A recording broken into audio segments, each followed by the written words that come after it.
Bon dimanche au micro, Père Baldo Alagna, et c'est le podcast L'Évangile du dimanche. Nous sommes au 3e dimanche du Carême, et l'évangile de cette semaine est tiré de l'évangile de Jean, au chapitre 2, verset 13 à 25.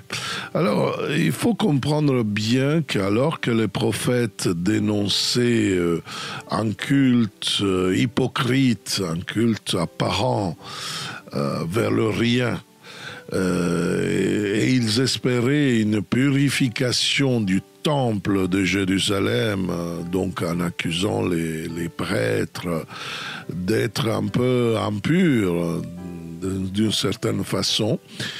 Nous voyons que Jésus va au-delà. Il est encore plus exagéré, si on peut dire, des prophètes. Et nous voyons dans notre péricope cette semaine, donc que Jésus veut éliminer, pas simplement, il n'est pas venu pour purifier, mais pour éliminer, abolir le temple de Jérusalem. Alors, quelqu'un serait choqué, attachez les ceintures, on va voir notre évangile de cette semaine. Donc, nous sommes, je répète, au chapitre 2, verset 13 à 25.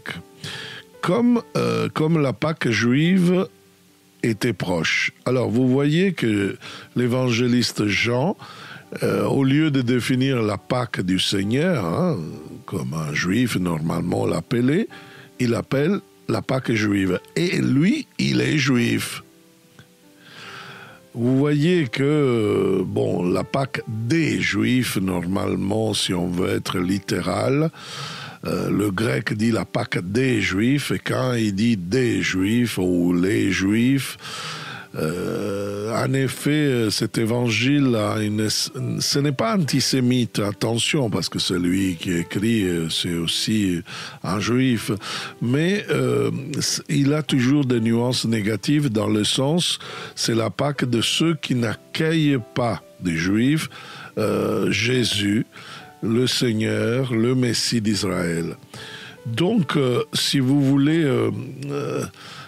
en effet, cette appellation de Jean, et il parle de la Pâque du livre de l'Exode. Il appelle la Pâque des Juifs parce que justement, le peuple d'Israël, à ce moment-là, il n'est plus l'héritier de celle instituée de l'étranger. Car elle est devenue une fête propre au régime de ceux qui habitent dans les institutions juives. Et donc les Juifs, dans cet évangile, je répète, désignent des dirigeants, les dirigeants du peuple, et non la population juive. Donc, on parle de l'anti-judaïsme de Jean, mais en effet, c'est impropre parce que Jean ne va pas contre les Juifs, je répète. Mais quand il dit les Juifs, c'est négatif parce qu'il parle des institutions opposées à Jésus. Donc, c'est une Pâque au profit de la caste sacerdotale, dirigeante, qui trompe le peuple au nom de Dieu pour ses intérêts, pour sa gloire, pour sa convenance. Donc, la fête religieuse de Pâques était devenue une occasion pour les autorités religieuses de gagner de l'argent. C'est pourquoi c'est la fête des Juifs et non la Pâque du Seigneur, qui est la fête de tout le peuple. Or, continuons. Jésus monta à Jérusalem. Donc, Jérusalem, à l'occasion de la Pâque, elle triple sa population. Et c'est intéressant. Dans le temple, il trouva installés les marchands de bœufs, de brebis et des colombes. Donc, à la place de trouver des gens qui adorent, qui louent le Seigneur dans le temple, vu que le temple, le mot temple, traduit en français, en effet, c'est le Saint des Saints, le sanctuaire le plus sacré tout l'édifice du temple. Donc, dedans le sanctuaire, il trouva installé, ça veut dire que ce n'est pas des passages, c'est pas quelque chose d'un moment et après s'en vont. Installé, c'est-à-dire il y avait vraiment des magasins, des trucs dans lesquels on stockait les bœufs, les brebis et les colombes. Donc, le bœuf, donc il commence par les animaux de grande taille, des brebis, et des colombes. C'était les colombes que normalement le peuple, surtout les plus pauvres, ils pouvaient offrir. Et il nous dit qu'il y avait des changeurs, c'est-à-dire des véritables banquiers, en effet, parce qu'ils changeaient la monnaie. Donc, c'est vraiment bizarre. Jean, vraiment, il nous fait voir que Jésus, en rentrant, il n'est pas devant la présence de Dieu, mais devant un grand business. C'est ça qu'il veut nous dire. Et la chose incroyable, c'est que, en effet, le vrai Dieu du temple, il est l'argent. Vous voyez, il trouva installés les marchands des animaux, etc. Et les changeurs, ça veut dire que le véritable gloire du temple, c'est l'argent. Donc l'argent ouvert sur la commodité, sur l'intérêt, à la faveur de la caste sacerdotale dirigeante qui dirigeait le temple. Puis, nous voyons quelque chose qui, pour nous, ça peut sembler un peu bizarre. Il fit un fouet avec des cordes et les chassa tous du temple. Donc, attention bien, Jésus, il va faire un fouet. Un fouet, c'est une corde tressée à 3 fils. C'est le flagelle, avec le flagelle, vraiment on pouvait tuer une personne parce qu'il avait à la fin des cordes de boules de fer. C'est un peu avec ça que on va flageller Jésus, justement le jeudi saint. Et lui, avec le fouet, voilà, il menace. Vous imaginez, voilà, il menace les marchands de bœufs, de brebis et des colombes et les changeurs et les chassa du sanctuaire, du temple. Donc, c'est très intéressant de voir tous ces animaux et même les changeurs d'argent parce que, en effet, nous voyons que la tradition présentait un Messie qui aurait fouetté, littéralement armé de fouets, le flagelle, des cordicelles, le fléau, comment dire, était censé de punir les pécheurs qui n'étaient pas dans les mérites. Mais là, il est en train de chasser ceux qui sont au service des plus grands dans la pyramide des mérites, ceux qui sont au service des prêtres.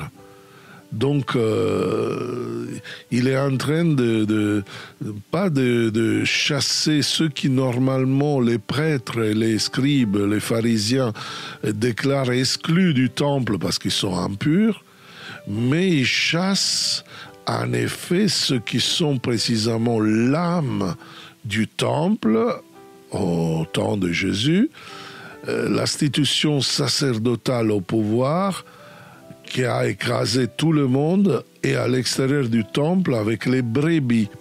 C'est très intéressant ce mot brebis parce que nous voyons la même construction que nous trouvons dans le chapitre 14, donc où justement nous voyons le pasteur, le berger des brebis. Donc si nous voyons l'image que Jésus fait, ce n'est pas violente, c'est une image de justice pour annoncer un évangile cohérent, l'évangile du Père. Et justement,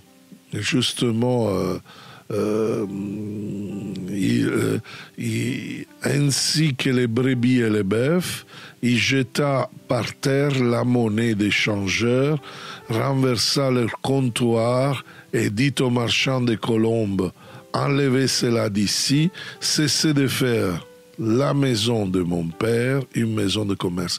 Pourquoi il parle de ça? Il dit cela simplement aux marchands de colombes. La colombe, c'est justement l'animal qui était offert par les familles pauvres. Et c'était le symbole un peu de l'animal. On a la paix, l'Esprit Saint. La colombe, c'est vraiment un animal, on pourrait dire, qui est retenu par les Juifs de ce temps, vraiment un animal important, sacré. Or, lui, il affirme justement que pour le sacrifice de purification pour lequel le peuple offrait des colombes, justement, pour Jésus, il n'est pas tolérable.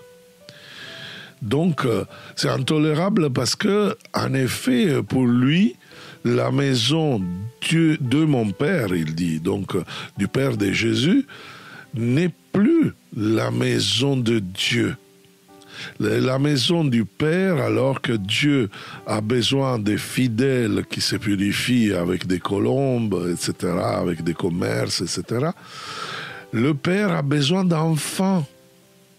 Tandis que Dieu, le Dieu porté avant par ses prêtres, exige l'offrande qui coûte cher pour les faire enrichir. L'offrande, donc le Père, c'est lui qui offre sa vie pour ses enfants dans le Christ. Un marché, oui, d'un côté, un business d'un côté, la convenance, l'intérêt d'un côté. De l'autre, il y a la maison du Père qui accueille ses enfants parce qu'il a compassion de ses enfants. Vous voyez, tout ça, la maison du Père n'est pas compatible avec cette théologie qui, en effet, déclare tous les intérêts de cette société basée sur la caste sacerdotale. Donc, il n'y a pas de père dans ce type de temple, mais une autre réalité dans laquelle le peuple devient esclave. Et donc, ses disciples se sont souvenus, regardez qu'est-ce que nous dit la parole, ses disciples se rappelèrent qu'il est écrit « L'amour de ta maison fera mon tourment ». En effet, il ne parle pas de l'amour, mais du zèle, le zèle de ta maison. Et c'est le psaume 69, verset 10, dont il parle du zèle pour ta maison me dévorera. Ils n'ont pas bien compris le zèle, qui n'était pas le même zèle d'Élie, qui va même à tuer les prophètes de Baal. Mais à cause du zèle, il sera dévoré parce qu'après la reine Jézabel, il va le mettre complètement KO. Non, eux aussi attendent un Messie violent qui passe par la violence. Rien de tout cela pour Jésus et pour l'Évangile.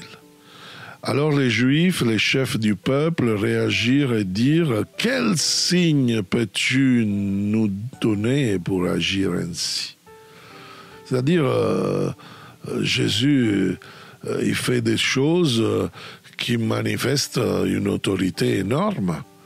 Et donc, c'est comme toi, tu es en train de faire des choses avec une autorité. Montre-nous de quelle autorité tu as pour détruire tout cela. Et en effet, Jésus leur répondit, détruisez ce sanctuaire et en 3 jours, je le relèverai.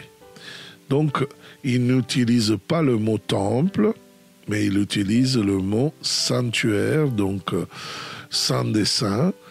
L'immensité des édifices, c'est le temple, mais le saint des saints, c'est le lieu dans lequel pas tout le monde peut rentrer.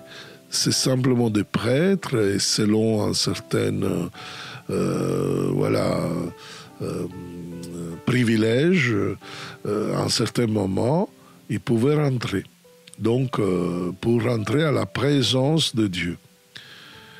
Et celui où la présence était censée être, Jésus dit, détruisez ce sanctuaire, détruisez ce lieu saint, où il y a la présence, nous savons que dans le prologue de Jean, dans le premier chapitre, c'était écrit que la parole de Dieu, le plan de Dieu, s'est fait chair et est venu habiter, demeurer, avec ce mot qui en hébreu, c'est le même mot du sanctuaire, la bait, la demeure. Il vient demeurer parmi nous avec Jésus. Dieu n'est plus présent dans un bâtiment, mais Dieu est présent dans une personne, et c'est Jésus-Christ. Vous comprenez qu'alors même nos églises, nos basiliques ont du sens s'il y a le Saint-Sacrement, s'il y a le tabernacle, s'il y a l'assemblée qui est réunie, parce que nous sommes le corps du Christ. Sinon, ce sont des pierres. Alors, vous voyez, il a dans ceux qui le saisissent, alors que dans l'ancien sanctuaire, le lieu saint, des gens devaient aller, tout le monde ne pouvait pas l'avoir. Donc, certaines ne pouvaient pas rentrer dedans. Certaines même ne pouvaient pas rentrer dans le temple. On l'a vu par rapport au type... aux malades de lèpre, le lépreux. Vous voyez, il y a des personnes qui sont impures, ne peuvent pas avoir les mérites de rentrer dans la présence de Dieu, de toucher Dieu. L'accès devait être justement, il devait être avec certaines exigences. Mais Jésus proclame un nouveau sanctuaire, qui est celui qui sort précisément pour aller à la rencontre de ceux qui sont exclus de la religion. Vous voyez, les marginalisés, ceux qui sont, voilà les nouveaux brebis. Voilà pourquoi il les chasse du temple. À manière qu'en sortant, c'est en sortant qu'ils vont peut-être reconnaître Jésus lui-même. Voilà, ce sanctuaire rayonne de l'amour de Dieu et se manifeste en 3 jours, c'est-à-dire le mystère pascal de la mort et résurrection qui arrivera en 3 jours.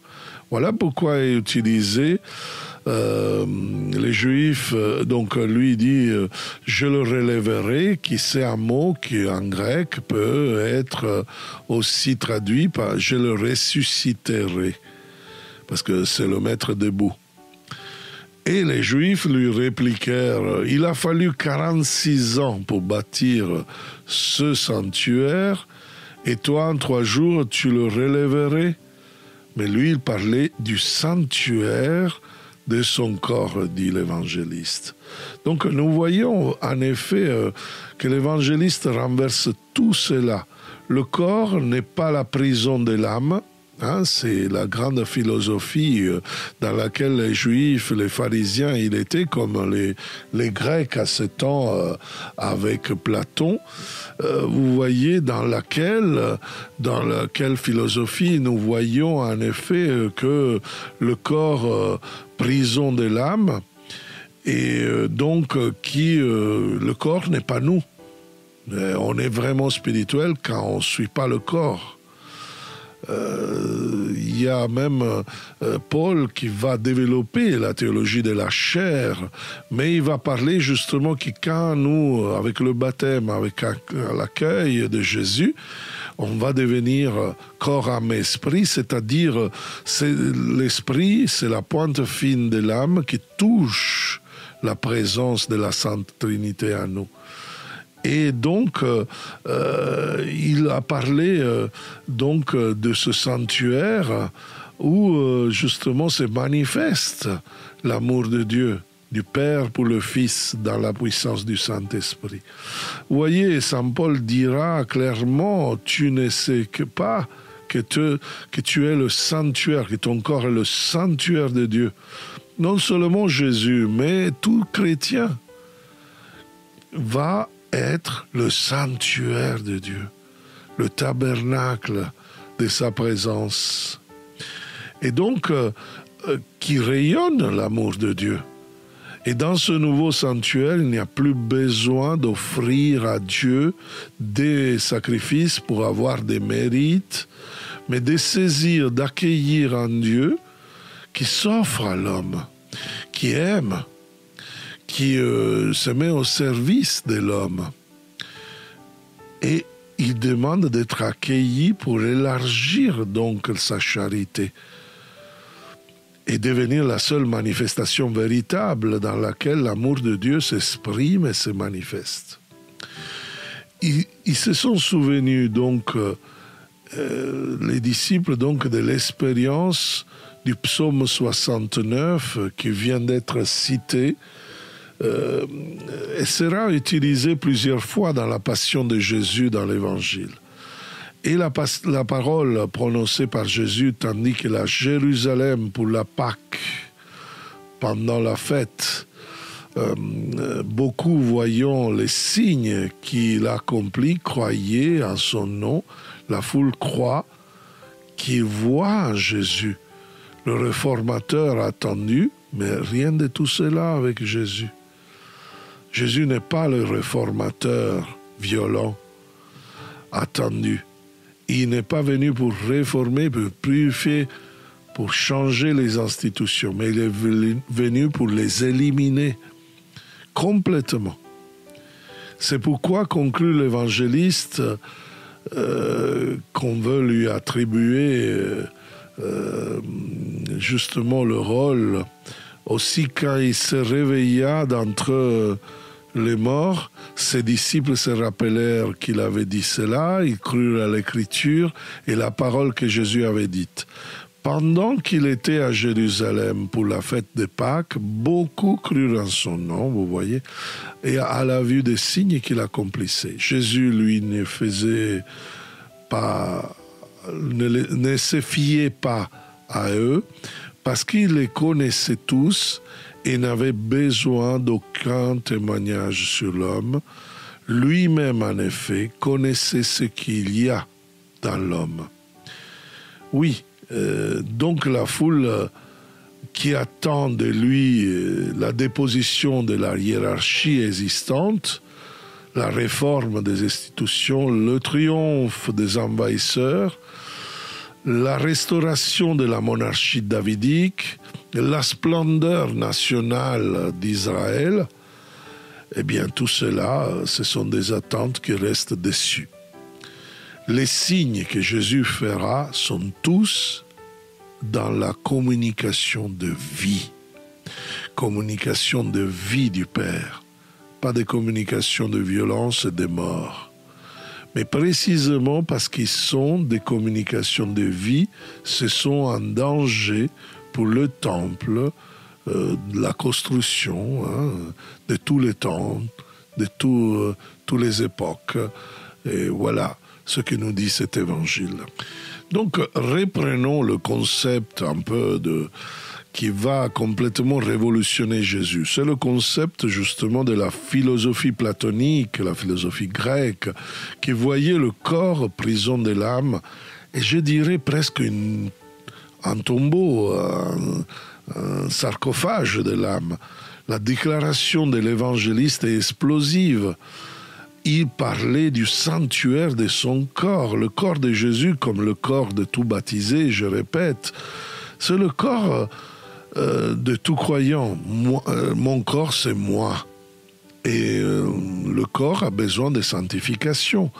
Il n'est pas une prison. L'âme est en souffrance et il désire justement retourner à Dieu. Oui, mais ce n'est pas le corps qui va être l'empêchement pour le faire. C'est une conception, une idée qui a influencé une certaine spiritualité du christianisme, même encore dans nos jours, dans laquelle nous devons déprécier notre corps et tous ceux qui regardent les fonctions, les manifestations du corps comme si c'est complètement négatif. D'ailleurs, j'ai cité Saint Paul, mais dans l'évangile de Jean, je répète, reprenons le prologue, vraiment, nous voyons une déclaration très forte que Dieu, personne ne l'a jamais vue. Seulement le Fils en est la révélation. Et cette nouvelle révélation que Jésus fait de Dieu, c'est qu'il est venu à proposer, à porter une nouvelle relation avec Dieu, le Père. Donc le Père et les hommes ont une nouvelle relation. Et cela, naturellement, implique la disparition des institutions qui font des ponts entre le peuple et Dieu. Vous direz, mais nous, dans l'Église catholique, on a les prêtres. Oui, et leur rôle, c'est justement dans les sacrements. Ce n'est pas un rôle dans la relation intime avec Dieu. Vous voyez, ce n'est pas pareil le sacerdoce, le nouveau sacerdoce de Jésus que Jésus a instauré avec le sacerdoce de l'Ancien Testament. En effet, pour entrer en contact avec Dieu, la chose plus importante par excellence, c'était le temple, le sanctuaire de Dieu, dans lequel les fidèles ne pouvaient pas rentrer, tous. À certains stades et à certains niveaux, ils pouvaient rentrer en déléguant les prêtres pour toucher Dieu, mais pas directement. Donc, c'était un Dieu finalement qui absorbait les énergies des hommes. Tout dans la convenance de la caste sacerdotale. Donc, Jésus, en éliminant le temple, change le concept de la relation intime avec Dieu. Et aussi, comme je vous disais, avec la catégorie du sanctuaire. Il n'y a plus besoin pour l'homme d'aller dans le temple, d'aller dans le sanctuaire pour toucher Dieu. Mais c'était à ce temps, à déterminées conditions, certaines étaient exclues, je répète. Mais le Dieu de Jésus-Christ est un Père. Et un Père qui offre son Fils, le Fils de l'homme, qui n'absorbe pas les énergies des hommes, mais c'est lui qui donne les forces, qui communique la vie. Donc le Dieu de Jésus est un Dieu qui a tout croyant, qui a tout disciple de Jésus, qui accueille Jésus comme Seigneur et Sauveur. Il va donner le Saint-Esprit. Donc, vous comprenez qu'alors notre corps va faire l'expérience de l'Esprit, va faire l'expérience de l'inhabitation de la Sainte Trinité en nous, corps, âme et esprit. Donc, devient le tabernacle de celui qui vraiment nous donne la vie, la vitalité. Donc, c'est un Dieu qui ne va pas pousser le citron jusqu'à qu'il y a du jus. On pourrait utiliser cette image.